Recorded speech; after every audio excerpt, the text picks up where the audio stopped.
자, 44쪽에 보시면 12소 선지서. 히브리어 구약 성경 원본 정경에는 이 우리 첫 시간에 배웠죠. 그죠? 뭐 있는지 어떻게 다른지. 12소 선지서가 한 책으로 되어 있다. 편집이 한 권으로 되어 있다는 뜻이거든요.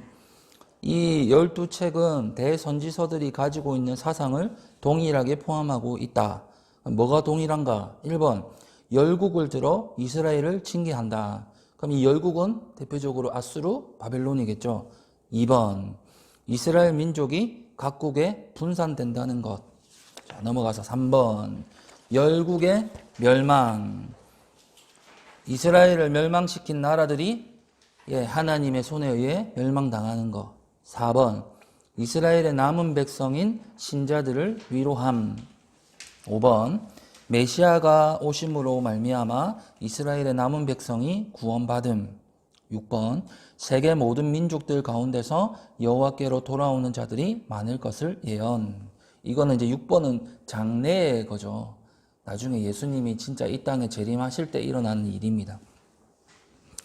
그래서 구약의 예언서들은 장래라는 말을 쓰지만 그 장래는 먼 미래까지 같이 보는 거예요. 예전에 담임 목사님이 말씀 한번 하셨죠. 현재의 상황을 보는 것 같이 설명을 했지만 결국에는 저 멀리까지 마지막 그 요한계시록까지 겹쳐서 보기 때문에 이렇게밖에 이해를 할 수 없다라고 설명을 한번 해주셨어요. 그게 이제 5번과 6번의 그 설명인 거예요. 자, 그래서 이런 내용이 똑같이 선지서 안에 소선지서 안에서도 반복이 되고 있다라는 것. 13번 이제 호세아 들어가겠습니다. 호세아서의 중심 주제는요, 결혼입니다. 결혼. 그러면 이게 결혼이라면 같이 동반되는 게 뭘까요? 언약입니다. 언약. 우리 결혼할 때 요즘에는 성경책 위에 손 얹고 약속하죠. 그래서 호세아서의 중심은 이겁니다.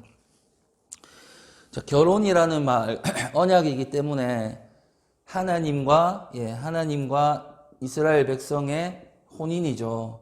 이스라엘 백성의 혼인인데, 얼마든지 쌍방 중에 한쪽이 잘못을 하면 언약이 파기될 수 있어요.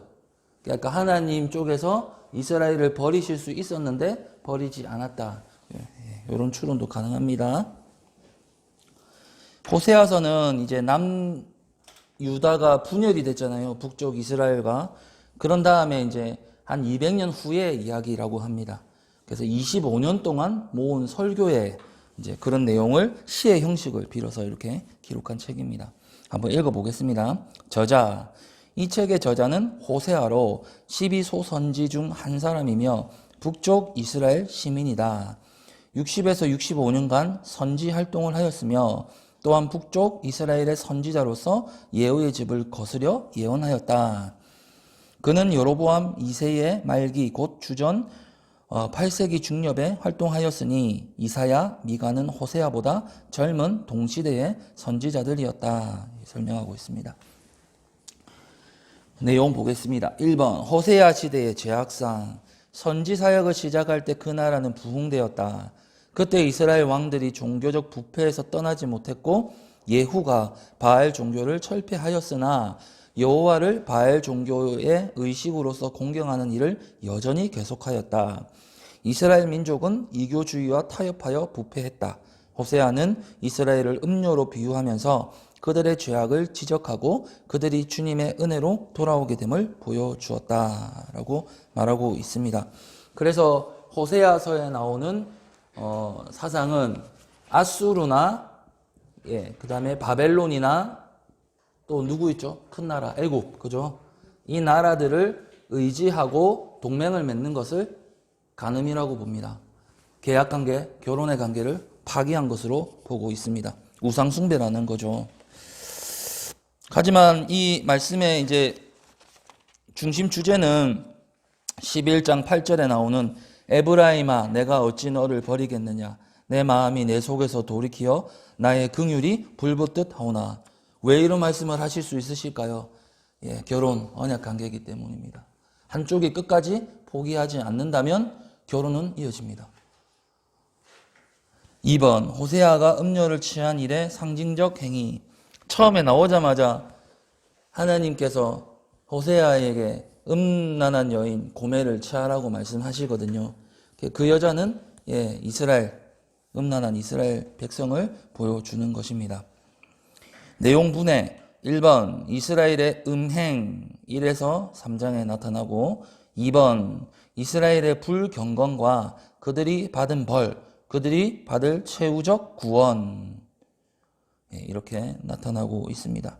그래서 크게 나누자면 이스라엘의 죄, 그 다음에 죄를 지었으니까 당연히 벌을 받고 그 다음에 구원을 이루시는 하나님. 똑같은 반복이라고 보시면 됩니다. 자, 그러면 호세아는 간략하게 될 것 같습니다. 자, 두 번째 요엘서 보겠습니다. 요엘서는 딱 요엘 말하면 기억해야 될 단어가 있어요. 문장이 여호와의 날이라는 거예요. 여호와의 날. 한번 적어 보십시오. 옆에다가. 호세아는 결혼이었는데 요엘은 여호와의 날이 핵심적인 단어입니다. 그래서 여호와의 날이 세 개가 나오거든요. 여호와의 날. 요 1번. 근데 똑같이 여호와의 날 이렇게 3번 나옵니다. 요건 과거고 요거는 미래원입니다.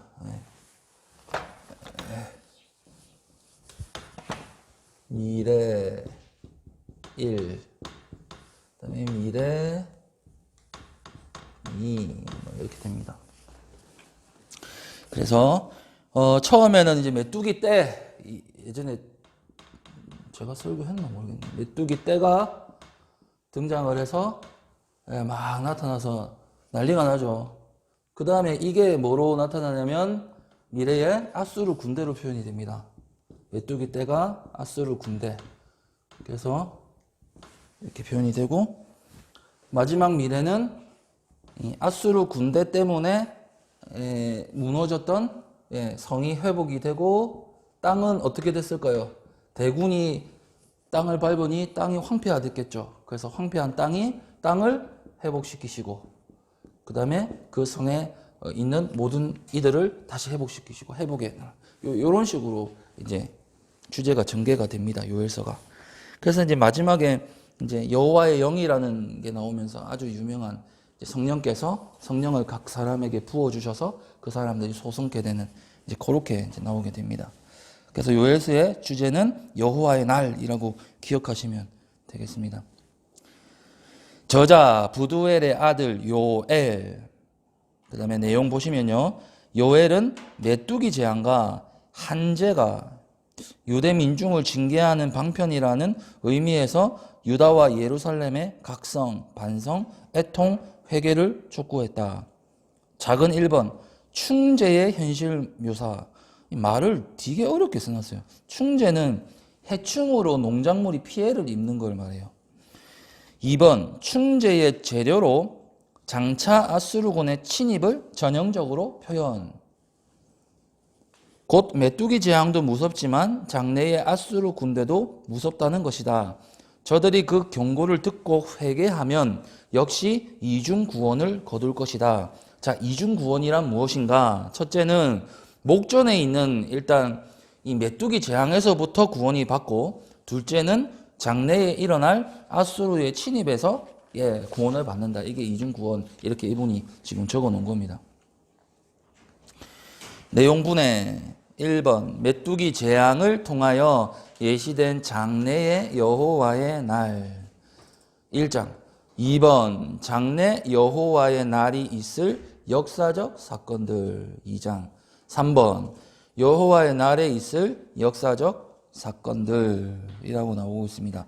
물론 여기 내용분에는 안 나오지만 우리가 배웠던 것처럼 아까 똑같은 형태로 나오죠. 그들의 죄악, 그 다음에 아수르 군대의 침입, 그리고 마지막에 하나님의 회복. 똑같이 그런 패턴이 나오고 있습니다. 자, 그 다음에 아모스입니다. 아모스.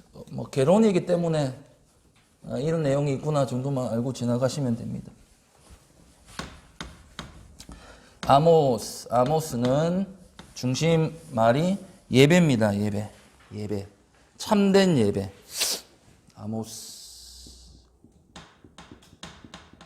아모스는 참된 예배. 참된 예배가 무엇일까에 대한 고민을 던져주는 겁니다. 이 아모스를 신대원 갈 때 외우기 쉬운 방법이 노래였어요. 그 엉금엉금 뽕나무 위에 아세요, 강사님? 몰라요? 엉금엉금 뽕나무 몰라요? 그럼 안 할랍니다. 자, 안 해요. 싫어요. 안 해요. 자, 안 해요. 자, 소명 봅시다. 전에는 드고아의 목자였다. 자신은 뽕나무를 기르는 자였다. 그는 주전은 BC입니다. 예수님 오시기 전이란 말이거든요. 785년에서 744년 남쪽 유다 왕국에서 북이스라엘 선지자로 넘어갔다. 중간에 뛰어넘어서 그 시대는 국력이 왕성했던 때이니 남국은 우시야 왕의 블레셋과 에돔, 암몬 등을 이기고 군비를 강화하였다. 북은 여로보암이 수리아를 완전히 이기고 국토를 본래대로 회복한 때였다. 수리아는 시리아, 아람. 그리하여 이스라엘은 교만했고 빈민을 학대하는 일이 많았다.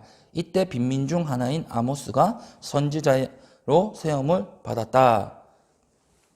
그래서 이스라엘 안에 부흥이 되었잖아요. 그러면 당연히 따라오는 게 뭐냐면 예배의 부흥이거든요.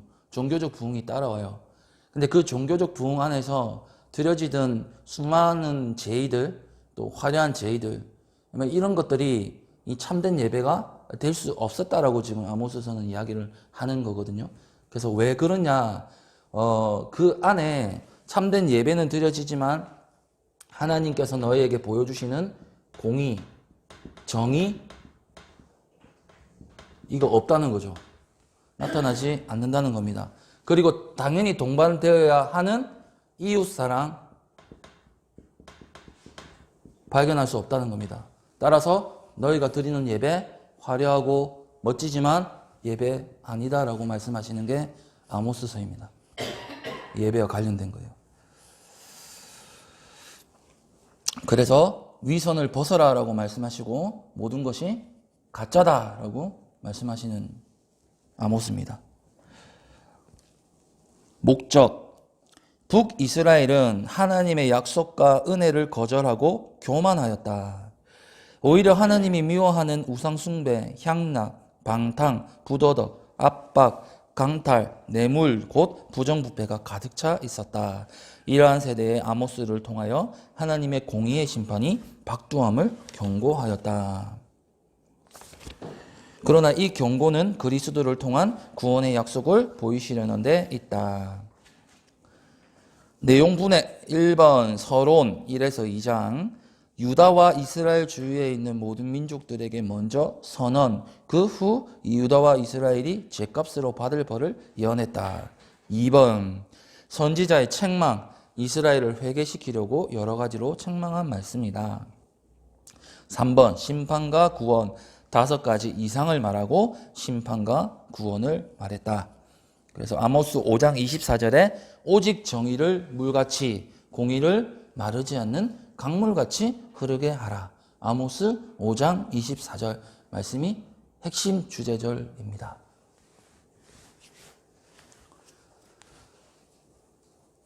그래서 나라가 부강하고 시대가 번영한다고 해서 종교가 그것을 반드시 경건하게 따라간다는 건 역사적으로 볼 때 조금 어렵다고 보실 수 있겠습니다. 자, 그 다음에 오바댜 하겠습니다.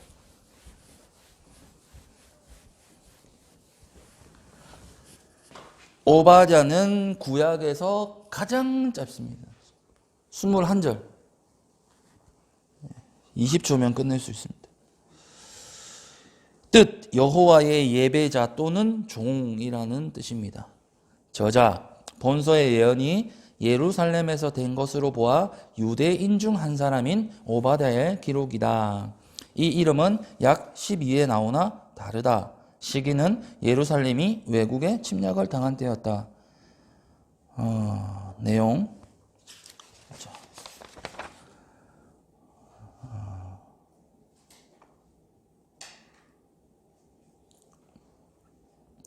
오바댜서는 이렇게 생각하시면 됩니다. 오바댜는 에돔입니다. 에돔. 오바댜는 기억하실 키워드가 에돔입니다. 에돔. 에돔의 멸망이거든요. 에돔. 에돔은 누구죠? 에서죠. 에서. 같은 말 에서입니다. 에서. 에서를 에돔과 동의어로 부릅니다.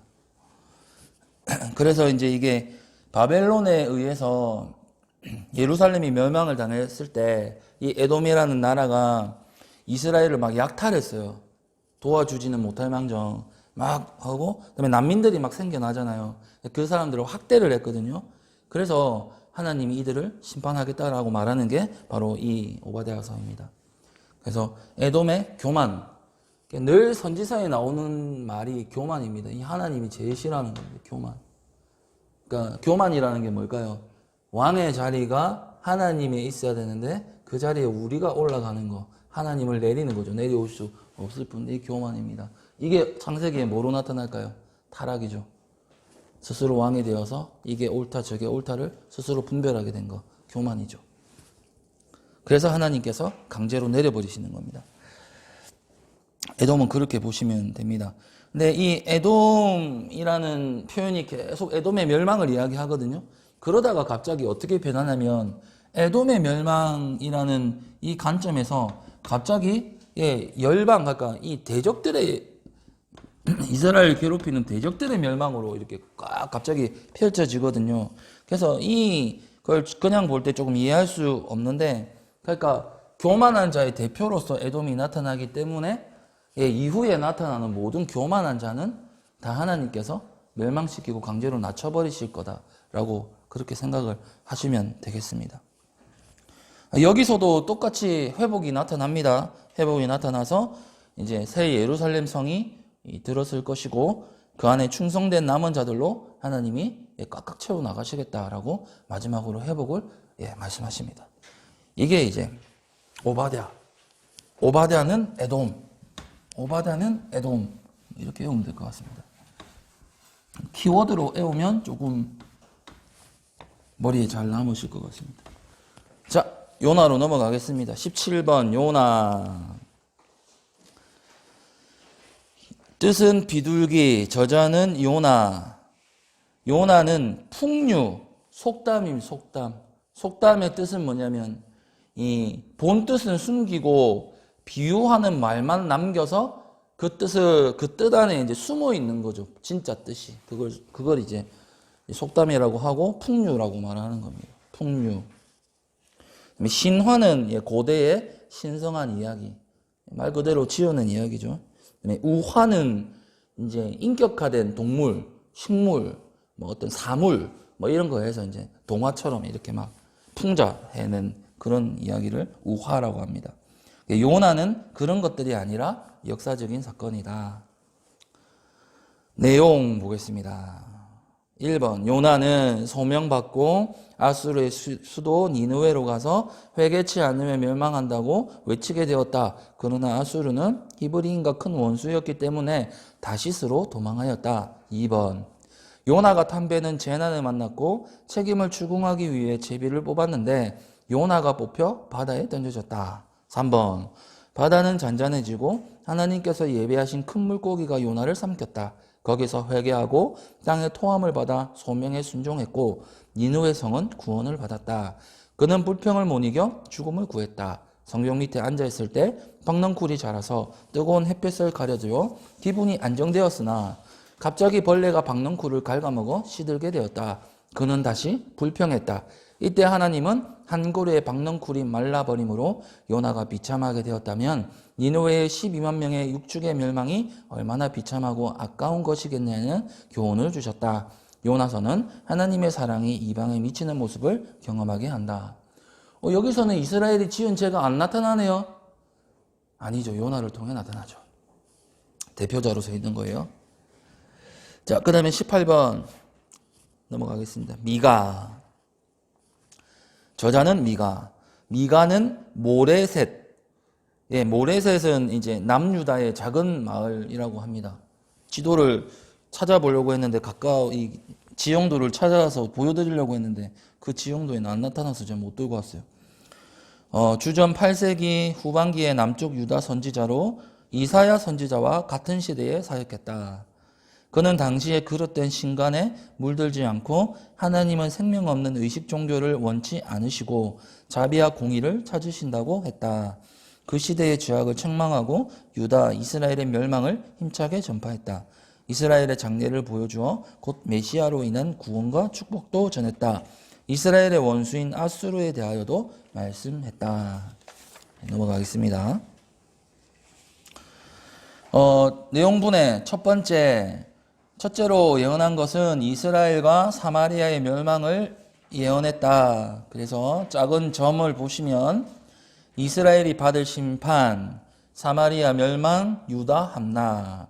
그럼 왜 그렇게 함락이 되었어야 됐냐? 지도자들의 죄악 때문이다. 그리고 거짓 선지자의 행동 때문이다. 그러나 이스라엘의 남은 백성의 회복을 하겠다. 자, 요렇게 첫 번째. 그 다음에 두 번째는 멸망과 구원의 예언. 시온의 멸망. 시온은 이제 예루살렘에 따른 표현이죠. 하나님이 머무시는 곳, 거룩한 곳. 그 멸망의 원인, 지도자들의 죄악. 그 다음에 말일에 있을, 마지막 날에 있을 시온과 이스라엘의 영광. 바벨론에서 돌아올 것과 승리할 것. 메시아가 출생하여 저들을 보호하시며 평화의 왕국을 건설하실 것에 대한 희망적인 이야기로 또 한 단락이 마무리됩니다. 마지막 세 번째, 구원의 길을 보이심. 이스라엘 백성에게 하나님의 은혜를 추억하게 함. 여호와를 경외하는 법. 하나님께서 벌하실 그 시대의 죄악을 지적함. 사람을 믿지 말라. 이것은 이제 나중에 예수님께서 한번 언급하신 구절과 이렇게 같이 맺어지면서 오직 나는 여호와를 우러러보며 나를 구원하시는 하나님을 바라보나니 라는 이 말과 같이 연결이 되는 겁니다. 나중에 한번 읽어보시면 이해가 될 거예요. 신자의 받을 구원, 그 다음에 신약시대의 메시아 왕국 이렇게 나와 있습니다. 그래서 네, 그렇게 보시면 되겠습니다. 자, 그 다음에 나훔서 뜻은 위로자, 저자 나훔. 아수르 나라에 잡혀간 이스라엘 백성을 위로함. 아수르의 멸망 전에 기록되었고 요나서와 대조된다. 요나의 예언과 니느웨의 구원, 하나님의 자비, 나훔은 그 멸망을 보여준다. 하나님의 공의와 엄위, 이 놀랍고 기이하거나 아니면 초월적이고 존엄한 이런 뜻을 가지고 있습니다. 엄위가 합해서 하나님의 완전성을 보여준다. 내용분의 1번, 압제를 진멸하시는 하나님의 목적. 2번, 니느웨 정복의 기쁜 소식. 니느웨 몰락이 된다는 그 소식이거든요. 3번, 니느웨의 멸망, 아수르의 멸망입니다. 그래서 3장 1절에 보면 화 있을진저 피의 성이여 라고 말하면서 니느웨의 죄악을 말씀하시고, 이어서 3장 19절에 내 소식을 듣는 자가 다 너를 보고 손뼉을 치나니 라고 말씀하시면서 그들이 받아야 할 재앙은 마땅한 결과였다라고 설명을 하고 있습니다. 20번 하박국 가겠습니다. 하박국. 저자는 하박국이고요. 하박국서는 개인의 갈등입니다. 개인 속에서 일어나는 하나님의 뜻에 대한 궁금증, 의문점 이런 것에 대한 이제 문답으로 되어 있습니다. 하박국 때는 여전히 이 나라가 불의가 가득했고 바벨론이 강력한 영향을 미치고 있었던 때입니다. 자, 내용을 한번 보겠습니다. 첫 번째, 선지자와 하나님 사이에 이루어진 대화로 유다에 대한 하나님의 심판이요, 그 심판은 갈대아 사람의 침입이다. 그러나 갈대아 사람들도 필경 저들의 교만으로 망할 것을 선포한다. 즉 갈대아와 유다에 대한 예언이다.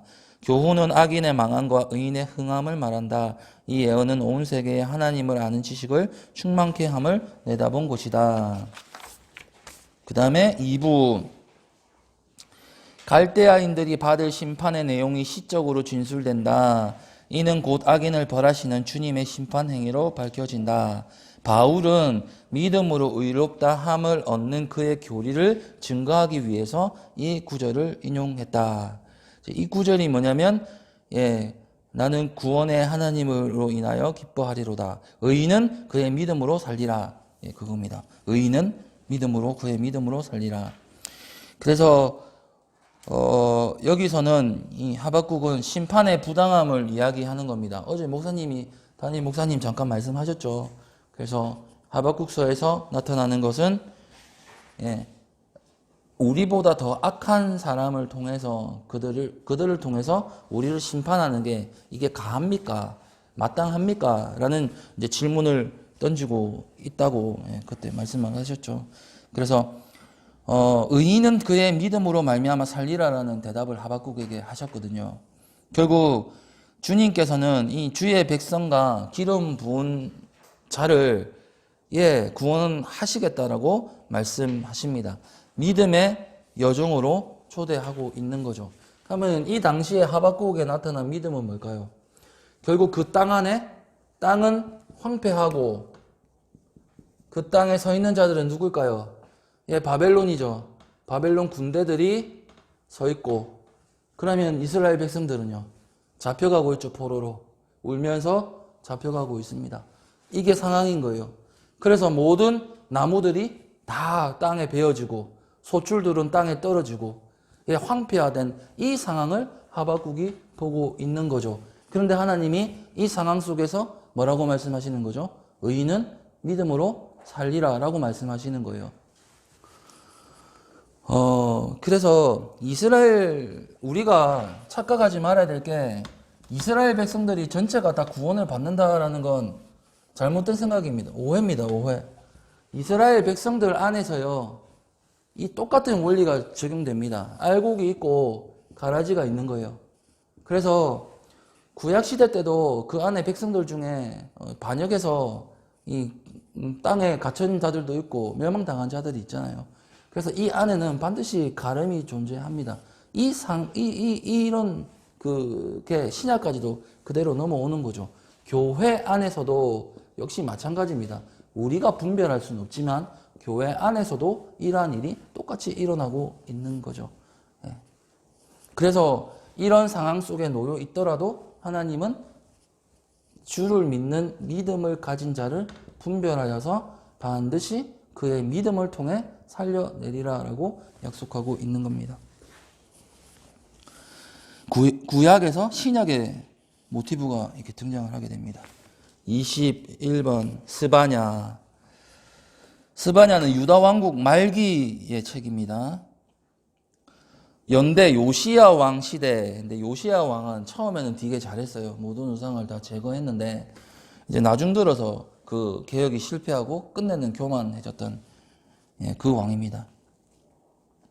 내용 1장에는 종교가 개혁되었다고 하지만 예레미야와 동시대의 예언 1장에는 종교가 개혁되었다고 하지만 여호와를 경배함은 말뿐이요 여호와를 섬김에 무관심하며 여호와는 복도 화도 내리지 않는 분이라 하였다. 2장에서는 수치를 모르고 3장에는 도시들이 폐역하고 더럽혀졌다. 바알 숭배 사상은 그들의 마음에 뿌리 박고 있었다. 또한 집권자들은 율법을 무시하고 부패 일로에 있었으며 선지자들은 참 하나님의 말씀을 예언하지 않았다. 앞에 있을 환란 곧 바벨론이 유다를 침입할 것을 모르고 현실과 안일에 도취하고 있음에 스바냐는 오히려 경고를 했다. 뿌리가 박혀 있는 게 중요합니다. 우리가 땅에 뿌리를 박혀 있는데 바알이라는 이 사상이 우리가 아무리 줄기를 잘라내고 가지를 잘라낸다고 해도 뿌리가 살아있으면 결국에는 싹이 나기 마련입니다. 완전한 개혁이라는 건 도려내는 아픔이 있는 거예요. 그런데 이스라엘 백성들도 그것을 완성하지 못했어요. 그래서 늘 반복되는 말이 뭐냐면 산당을 제거하지 않았다는 뜻이거든요. 그 말이 계속해서 반복이 됩니다. 이 시대도 마찬가지입니다. 우리가 예수님을 믿는다고 하지만 사실 우리가 그 본래의 신앙과 타협하고 있는 부분이 정말로 많습니다. 그게 형식적인 부분에도 많고요. 그래서 그것이 우리 시대에도 반복되고 있는 산당을 제거하지 않는 모습이라고 보시면 되겠습니다. 어떻게 드러낼 수 있을까요, 이걸? 완전히 이루어질 수 없습니다. 저는 그렇게 생각합니다. 이루어질 수 없어요. 이것은 마지막 때에 하나님께서 오셔서 하실 일입니다. 그래서 지금으로서는 이 안에서 믿음을 가지고 가장 선하신 하나님의 뜻이 합력하여서 선을 이루고 가실 것을 믿고 나가는 수밖에 없다라고 생각이 듭니다. 자, 그리고 3장 17절에 보면 중요한 말씀이 나옵니다. 너의 하나님 여호와가 너의 가운데 계시니 그는 구원을 베푸실 전능자이시라. 그가 너로 말미암아 기쁨을 이기지 못하시며. 우리가 바라보아야 될 것은 결국 이 소망입니다. 22번 학계. 학계라는 거는 옆에다가 벽돌 하나 그려 놓으시면 외우기 쉽습니다. 벽돌, 학계. 자, 넘어가시면 뜻은 경절이라고 되어 있는데 이게 찾아보니까 기쁜 날, 축제일 같은 뜻이 경절이라고 부르던데 옆에 가로에 나의 기쁨 이걸로 생각하시면 되겠습니다. 이제 학계에서는 학계 선지자가 예루살렘 사람들에게 4개월 동안 걸쳐서 전한 말씀들을 네 부분으로 나눠서 이제 요약을 하고 있는 말씀이라고 보시면 되겠습니다. 목적, 바벨론 포로 70년 후 포로에서 돌아온 이스라엘 백성을 격려하여 성전을 건축시키는 일이다. 이는 바사왕, 페르시아입니다. 바사왕 고레스의 칙령으로 많은 사람들이 1차로 돌아왔다. 그러나 저들은 당장 살아갈 만한 의식주 문제가 어려워진 데다 흉년이 들고 또 사마리아인들의 극심한 방해로 성전 재건이 중단되었다. 이때 두 선지자가 나타났으니 학계와 스가랴였다. 학계는 저들에게 하나님의 집이 황폐하여져 있는데 자기 개인들의 생활을 앞세우는 것은 옳지 않다고 하였다. 내용 분해와 해설. 자, 1장에 보시면 1번에 보시면 사생활로 등한이 된 일을 꾸짖었다라고 했어요. 아까 설명한 대로 자기 집만 지었죠. 판벽한 집이라고 나옵니다. 성경에는. 판벽한 집은 잘 꾸민 집, 호화로운 집 이런 뜻을 가지고 있거든요. 그래서 먹고 사는 일에만 이렇게 해서 꾸짖는 일이 1장에 나타나고 그 다음에 2장 2번 돼 있는 데는 한 달 뒤의 일입니다. 한 달 뒤에 이제 이스라엘 백성들을 위로합니다. 그래서 백성들이 겪던 기대들이 있었거든요. 사실 포로 생활에서 돌아오니까 하나님이 뭔가 극적으로 우리의 삶을 복을 내리실 거다라는 어떤 마음들이 있었는데 실제로 돌아와 보니까 그렇지 않았거든요.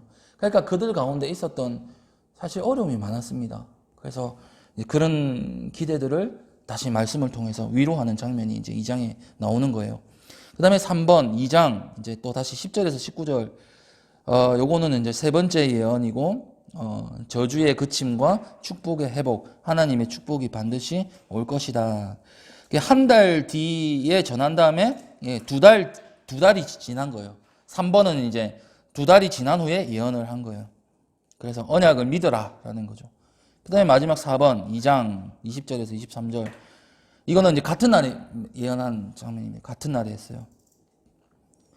이스라엘 왕국의 보전과 열방의 붕괴, 곧 총독에 대한 마지막 예언으로 역사의 주인이요 택하신 종이 마침내 통치하시는 날이 올 것이다 라는 걸 말하고 있습니다. 23번 스가랴. 기네요. 스가랴. 역사적 배경 보겠습니다. 바벨론에서 70년간 포로 생활을 끝내고 1차로 귀환하게 되어서 맨 밑에 보시면 이때 하나님께서 학계를 세워 저들을 책망도 하고 격려도 하여 성전 건축을 하게 하였다. 스가랴는 학계보다 2개월 후 예언을 시작하였는데 그때는 다리오 왕 2년이었다. 이렇게 보시면 되겠습니다. 예언의 목적은 성전 재건을 위한 격려입니다. 내용분에 보시면 1번 서론에는 하나님께로 돌아오라. 그런 뜻이 나옵니다. 그 다음에 이번에는 이제 밤의 이상들에서 8개의 환상을 보게 됩니다. 이거는 시간이 없어서 설명을 못 하겠습니다. 그리고 3번은 금식 문제가 나오는데 그들이 이제 막 그 질문을 합니다. 이제 좀 우리가 슬퍼하는 거 멈춰도 될까요? 그리고 하나님의 나라가 곧 임한다고 하는데 우리가 그거 좀 소망해도 될까요? 라고 이제 질문을 하는 장면이 나오는데 이제 이 선지자가 그렇게 대답을 하죠. 오직 너희가 언약에 신실하게 될 때에 그 일이 반드시 이루어지게 될 것이다. 라고 설명하는 장면이 3번에 나옵니다. 그 다음에 4번, 세상 권세와 하나님 나라의 장래. 요거 이제 여기서 이제 그는 겸손하셔서 낙의 새끼를 타고 나오신다. 그 말이 여기 나옵니다. 예. 그 다음에 양떼를 이끄는 목자에 대한 이야기도 나오고요. 그 다음에 회개의 영을 부어주신다라는 이야기도 여기 스가랴에서 나옵니다. 그러니까 아까 그들이 실제 상황 속에서 힘들고 어려웠던 걸 하나님이 장래에 이루어질 예수 그리스도의 완전한 이상으로 엄청나게 은혜를 부어주셨다는 사실을 우리는 알게 되는 겁니다. 자, 마지막 말라기. 자, 말라기는 포로에서 돌아온 지 100년 후 정도의 선지자입니다. 그래서 기대하던 100년 후니까 그들이 이제 포로에서 돌아오면 하나님 나라가 올 거라 생각했거든요. 진짜 그 메시아의 나라. 근데 100년이 지났는데 오지 않았단 말이에요. 예, 그런 시대적 이렇게 상황이 펼쳐져 있는 상황입니다. 삶의 형편도 좋지 않았어요. 그래서 어렵고 또 불의도 많이 넘쳤고 가난한 자들도 넘쳐났고 그런 시대상을 여전히 보여주고 있는 말라기입니다. 그래서 논쟁 같은 게 벌어집니다. 그래서 하나님 선지자가 하나님의 입술을 대언해서 하나님이 여전히 너희를 사랑한다라고 말하니까 그들이 아니 하나님이 우리를 사랑하신다는 증거가 어디에서 나타나고 있습니까? 라고 질문을 하고 있고 두 번째로는 너희가 나를 멸시하고 내 성전을 더럽혔다라고 선지자가 말하니까 이 사람들이 우리가 언제 주를 멸시했습니까? 라고 질문을 하고 세 번째는 너희는 나와 너희들의 아내를 배반했다. 그래서 뭐 이혼이 막 일상화되고 이방인과 결혼하고 우상 숭배하는 거 이런 것들이 자행되고 있다라고 적시를 하는데도 우리는 그러지 않았습니다라고 말하는 장면이 또 나타납니다. 네 번째 논쟁에서는 공의의 하나님이 우리를 돌보지 않고 계신다라고 또 이렇게 말씀을 하고 그런 다음에 갑자기 내가 주의 사자를 너에게 보내주겠다라는 이 갑작스러운 전개가 이어집니다. 자, 그리고 마지막은 이제 다섯 번째는 내게로 돌아오라 라고 말씀하시면서 성전의 11조를 다시 드려라 라고 말씀하고 있습니다. 그리고 여섯 번째 논쟁에서는 하나님을 섬기는 것이 헛되다 라고 주장하는 쪽과 그 반대편에서 아니다. 신실한 자들은 반드시 기념책에 기록되어 있다. 그들은 특별한 소유다 라고 말하는 장면이 마지막으로 등장을 하게 됩니다. 그래서 악인들은 지푸라기 같이 사라질 것이고 내 이름을 경외하는 자들에게는 공의로운 해가 떠올라서 치유의 강선을 비출 것이다 라고 말하면서 말라기서가 끝나게 됩니다. 이 공의로운 해가 떠올라서 치유의 강선을 바라는 게 우리가 사실은 많이 오용합니다. 이게 치유에 대한 말씀이 아니에요. 치료.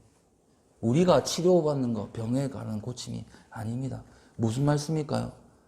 예, 죄악된 우리의 상태가 예수 그리스도께서 오심을 통해 그 예수 그리스도가 공의로운 해시거든요.